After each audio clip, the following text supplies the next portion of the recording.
నిన్న మొన్న మాట్లాడుతున్నాడు, అరెస్ట్ చేస్తాడంట.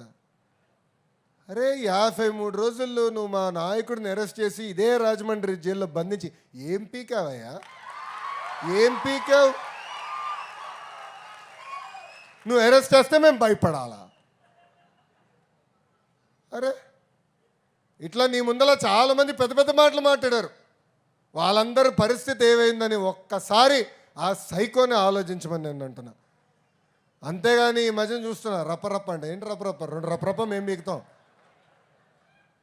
ఎర్ర బుక్లో 3 పేజీలనే, ఇంకొన్నాయి చాలా పేజీలు.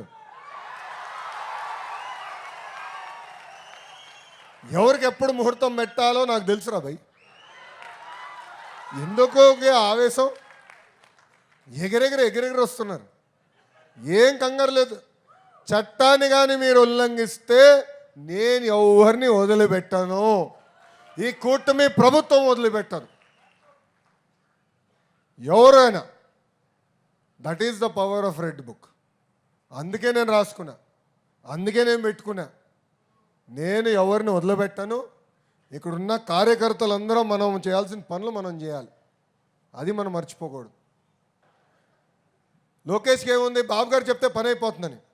కానీ తెలుగుదేశం పార్టీలో సంస్కరణలు తీసుకొచ్చి నేను పోరాడా. నేను అనేక సార్లు చెప్పా, సైకోతో నేను ఎంత పోరాడానో 3 రెట్లు ఎక్కువ తెలుగుదేశం పార్టీలో నేను పోరాడా. ఒక పార్లమెంట్ పార్టీ వ్యవస్థ తీసుకొచ్చేదానికి పోరాడా. అందరూ పాలిట్ బ్యూరోలో ఉన్న పెద్దవారందరూ అన్నారు, అన్న ఎన్టీఆర్ గారు ఏకంగా జిల్లా పార్టీ అధ్యక్షులు పెట్టారు కదా, ఇది మార్చితే కరెక్ట్ కాదు కదా అన్నారు. నేను కాలం మారింది, రాజకీయంగా అవసరాలు మారినాయి. మారిన కాలానికి మనం కూడా మారాలని కోరా. 2 సంవత్సరాలు పట్టింది నాకు, కానీ వదిలిపెట్టలా. నేను అనుకుంది అన్నీ అవ్వవు. ఈరోజు కూడా బాబు గారితో నేను పోరాడతా. కానీ బాబు గారు ఒక్కసారి నిర్ణయం తీసుకుంటే తల వంచి ఆ నిర్ణయాన్ని అమలు చేసే వ్యక్తి మీ లోకేష్. మీరన్నా నన్ను కన్విన్స్ చేయాలా, నేనన్నా మిమ్మల్ని కన్విన్స్ చేయాలా. రెండిట్లో ఏదో అవ్వాలి తప్ప అలుగుతే మటుకు నేను ఎవరిని వదిలిపెట్టానండి. అలుగుతే మన పార్టీ నష్టపోతుంది, మన రాష్ట్రం నష్టపోతుంది.